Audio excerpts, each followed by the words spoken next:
Alright guys, balik lagi sama Ketua Sekte. Gimana kabar teman-teman semuanya? Baik-baik aja ya kan? Nah, seperti biasa kita bakalan ngelanjutin lagi pembahasan spoiler versi novel Solen 2 bagian 411 ya guys ya. Seperti biasa juga buat teman-teman yang baru gabung dan belum sempat nyimak pembahasan spoiler bagian sebelumnya, Abang Frank saranin nonton dulu ya guys ya, supaya teman-teman gak gagal paham ngikutin kelanjutan spoiler versi novel di bagian kali ini. Linknya ada di kolom deskripsi.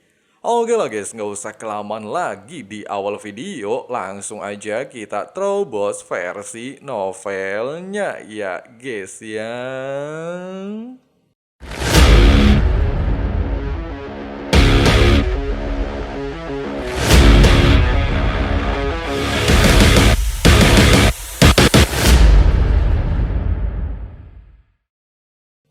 Setelah tubuh Yesisui bersama Long Xiaoyao berubah menjadi butiran energi dan menghilang tersapu udara jauh di atas langit, Tang Wutong terlihat menunjukkan wajah suram. Kebenciannya terhadap almarhumah Yesisui perlahan menghilang. Bahkan dia beranggapan Elder Swan mungkin menjadi satu-satunya manusia dengan level 99 di benua saat ini.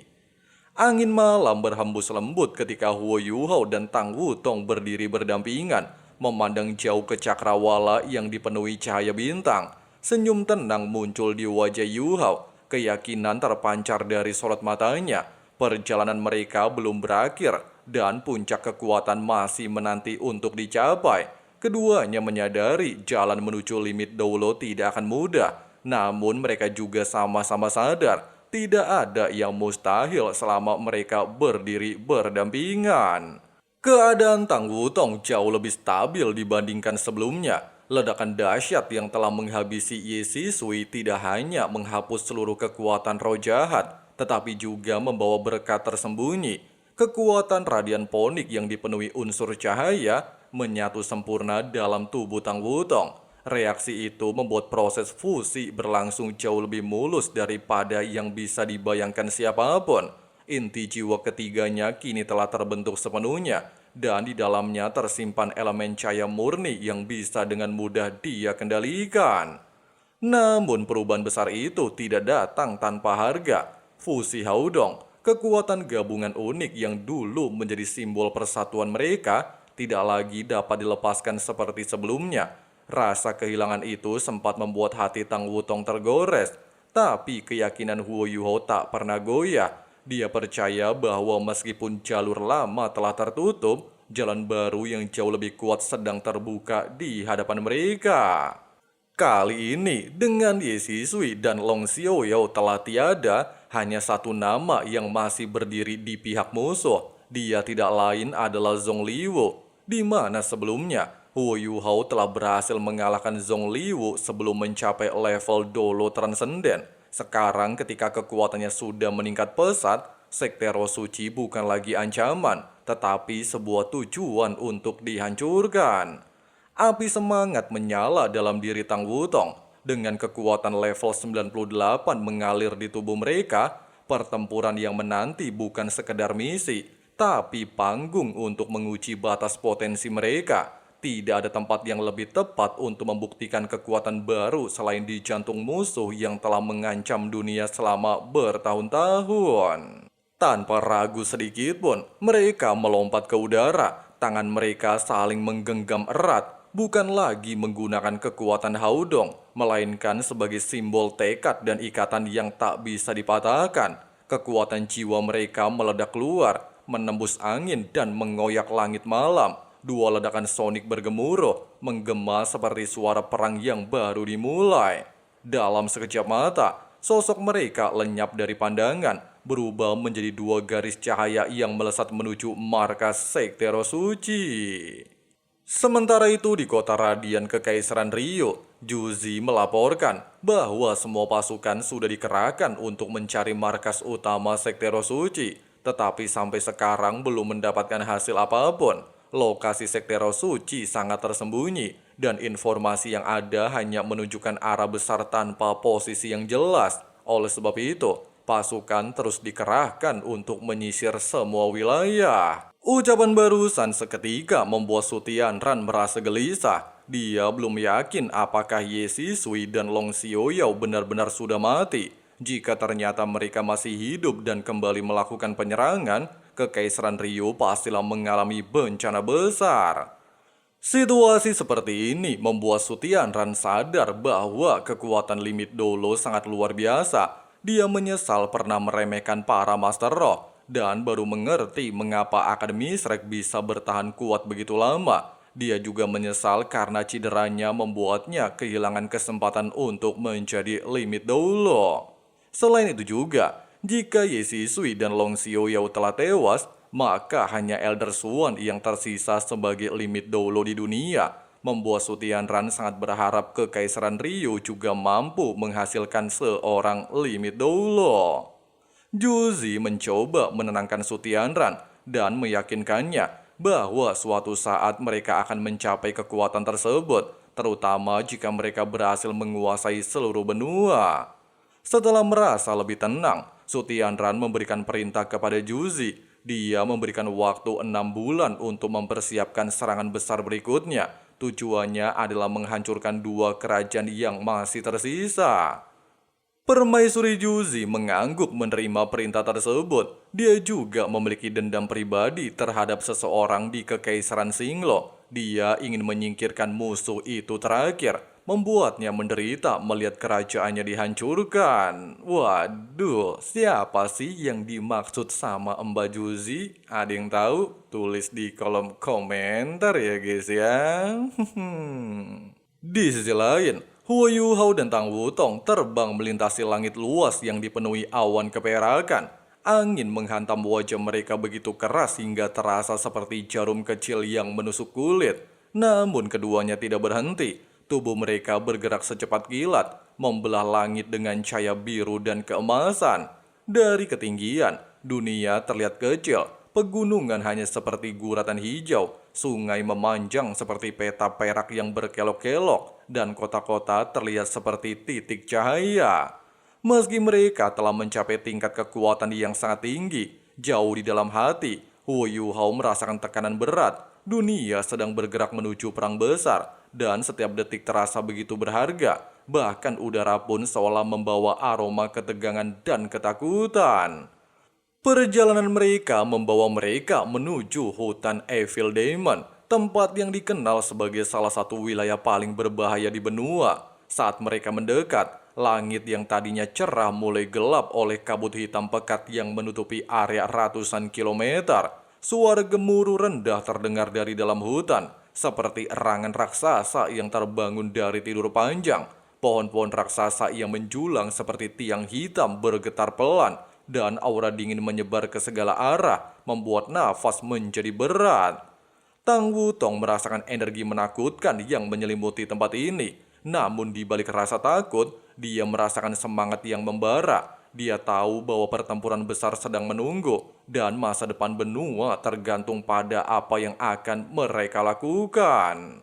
Huo Yuhao memperlambat laju dan memejamkan matanya. Dalam sesaat, kesadarannya menyebar ke seluruh arah seperti gelombang air yang tenang namun dalam. Deteksi spiritualnya melampaui batas penglihatan manusia, menembus pepohonan, menembus batu, dan turun jauh ke dalam tanah. Setiap getaran udara, setiap aliran energi, bahkan setiap detik jantung makhluk hidup tercatat dengan jelas.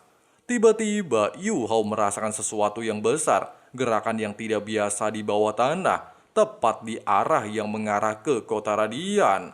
Bukan hanya puluhan, tetapi ratusan manusia sedang bekerja tak henti. Mereka mengangkut peti logam berat berisi bahan langka, kristal energi, dan alat roh berbahaya. Suara logam dipikul, mesin berputar, dan teriakan komando bercampur menjadi satu, menghasilkan kekacauan yang penuh urgensi. Semua barang dipindahkan ke dalam alat penyimpanan ruang, seolah mereka bersiap meninggalkan lokasi dengan sangat cepat. Semakin dalam Huo Yuhao melakukan penyelidikan, semakin jelas bentuk struktur raksasa yang tersembunyi di bawah tanah. Benteng bawah tanah itu membentang sejauh puluhan kilometer, dengan aula besar yang diterangi cahaya merah gelap. lorong panjang seperti sarang laba-laba, dan ruang penyimpanan yang dipenuhi persenjataan. Dinding-dindingnya terbuat dari batu hitam yang diperkuat baja khusus, memancarkan energi gelap yang menekan dan membuat bulu kuduk berdiri. Energi jahat begitu kental hingga terasa seperti asap gelap yang melilit tenggorokan,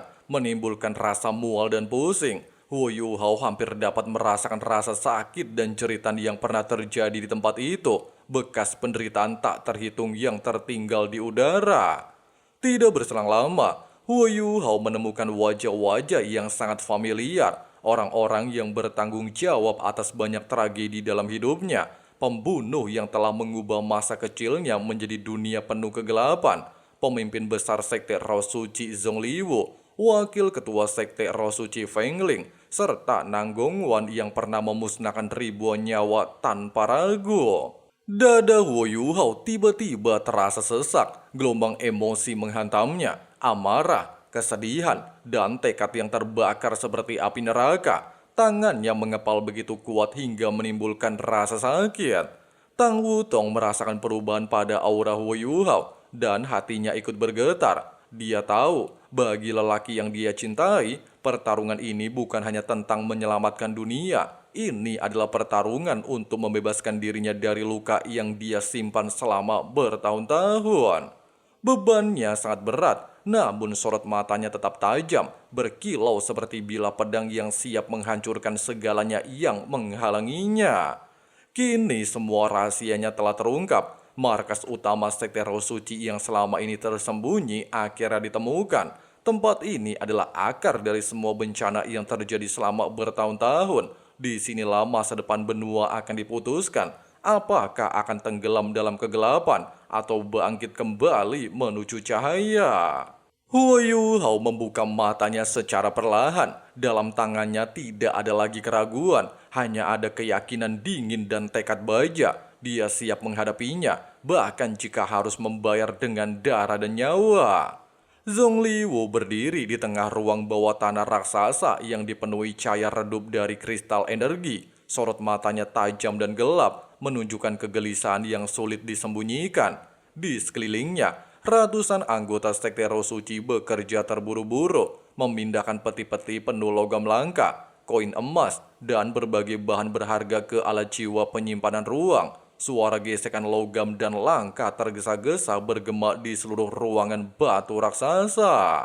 Di sisi lain, Nanggongwan memandang dengan hati yang sangat berat. Mereka telah menunggu sepanjang hari, tetapi penatua tertinggi belum juga kembali. Ketidakpastian mulai menyebar di hati para anggota, terutama setelah kekalahan besar mereka yang terakhir kalinya. Setiap orang menyadari bahwa markas bawah tanah ini adalah simbol terakhir kekuatan mereka. Mereka telah kehilangan banyak hal, dan tempat ini adalah satu-satunya harapan bagi kebangkitan mereka di masa depan. Setelah pengangkutan terakhir selesai, mereka akan menutup pintu keluar dan menghilang tanpa jejak, menunggu waktu yang tepat untuk bangkit kembali.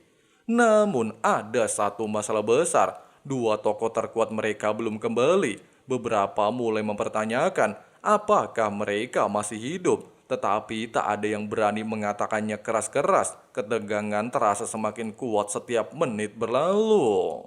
Zongliwu yang bertanggung jawab memimpin sekte Roh Suci sementara ini terlihat sangatlah tertekan. Meskipun begitu, dia memaksakan diri untuk tetap tegar. Dalam hatinya, dia mempertanyakan alasan penatua tertinggi tidak memerintahkan balasan terhadap Kekaisaran Rio. Dengan kekuatan mereka sebelumnya, mereka seharusnya mampu mengguncang dunia. Tetapi keputusan terakhir yang diberikan adalah perintah untuk melarikan diri, bukan melakukan peperangan. Ketika semua orang larut dalam kecemasan dan keraguan, sesuatu yang aneh terjadi. Sebuah tekanan mengerikan tiba-tiba muncul dari langit, menembus kedalaman tanah seperti pisau tajam menembus kain tipis. Rasanya seolah udara diperas dan seluruh dunia tercekik dalam ketakutan mendadak. Para penghaudolo yang ada di ruangan ini langsung sadar bahwa sesuatu yang sangat berbahaya sedang mendekat. Kekuatan tekanannya begitu menakutkan hingga bulu kuduk mereka berdiri.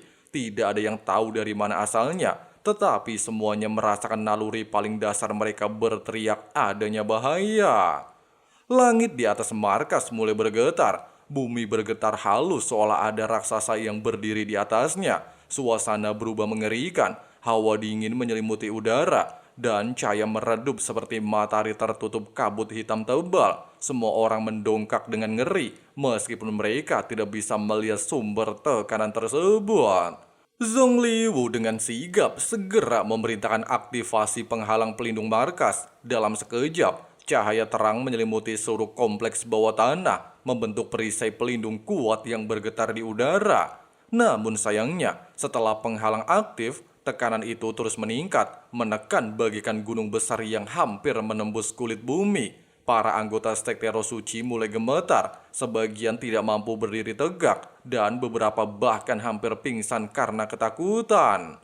Tanpa peringatan, sinyal mara bahaya dilepaskan ke langit. Api emas melesat menembus atap tanah, membelah udara dan meledak seperti bintang jatuh. Cahaya itu berubah menjadi payung emas besar yang menggantung di langit, menandakan keadaan darurat terburuk yang pernah terjadi. Namun lagi-lagi, setelah sinyal itu naik, sesuatu yang lebih menakutkan muncul. Sinar putih turun dari langit, seperti pedang suci yang ingin memutuskan kehidupan. Meski terlihat sederhana dan tidak terlalu besar, semua orang merasakan kekuatan yang tak terukur di dalamnya. Dalam hitungan detik, sinar itu menembus perisai pelindung markas tanpa kesulitan. Penghalang yang seharusnya bisa menahan serangan paling kuat langsung robek seperti kertas rapuh. Panik menyapu semua orang. Para master jahat berlari menyebar, masing-masing memikirkan keselamatannya sendiri. Sebuah sifat dasar yang selalu membedakan mereka dari Akademi Shrek yang kompak dan rela berkorban. Beberapa saat kemudian, suara kehancuran bergema. Ledakan besar mengguncang seluruh markas. Suaranya menggelegar seperti guruh yang menghantam dunia. Tanah bergetar keras, bahkan beberapa bagian runtuh. Cahaya putih bercampur api menyapu ruangan seperti badai neraka. Itu adalah peluru stasioner kelas 9 Ahtai, senjata pamungkas buatan Sekte Etang, mampu menghancurkan benteng terkuat sekalipun. Ledakannya berlangsung lebih dari 10 detik, tetapi rasanya seperti kekekalan. Ketika semuanya mereda, debu memenuhi udara, dan cahaya gelap menggantung di atas tanah yang telah terkoyak. Tidak berselang lama, Zongliwu bangkit dengan tubuh bergetar dan wajah dipenuhi debu serta darah. Pandangannya terpaku pada pemandangan yang menyakitkan. Tanah yang tadinya kokoh, kini berubah menjadi kawah besar yang hangus. Banyak sumber daya berharga telah meleleh menjadi cairan hitam. Logam langka menghilang dalam asap panas. Harta kekayaan mereka menguap tanpa jejak. Yang lebih menakutkannya lagi, hampir seluruh pengikut mereka yang lemah sudah tidak ada. Lenyap oleh ledakan mengerikan. Tidak ada tubuh tersisa untuk dikumpulkan. Dalam pikiran Zongliwu, satu pertanyaan bergema dengan rasa takut yang menohok. Siapa yang dapat menemukan markas tersembunyi ini dan menghancurkannya hanya dengan satu serangan? Dan yang lebih menakutkannya lagi, jika seseorang mampu melakukan hal seperti ini, apa yang akan terjadi selanjutnya? Dan kelanjutannya bakalan kita bahas detail di spoiler berikutnya ya guys ya. Jangan marah ya. Nah guys, seperti itulah pembahasan alur cerita spoiler versi novel Solen 2 bagian 411 nih guys ya. Nah, setelah Huo Yuhao dan Tang Wutong mendapatkan bantuan kekuatan jiwa murni dari dua limit dolo, mereka pada dasarnya sudah memiliki inti jiwa ketiga, tetapi masih atribut murni dan harus diisi atribut di masa depan. Jika mereka berhasil, otomatis akan langsung naik ke level 99 ya guys ya. Nah, untuk tujuan Yuhao kali ini, setelah dia naik level ke level 98, Yuhao dan Tang Wutong gak langsung menghabisi Sutianran, tetapi memilih untuk membersihkan sekte Rosuchi sampai ke akarnya.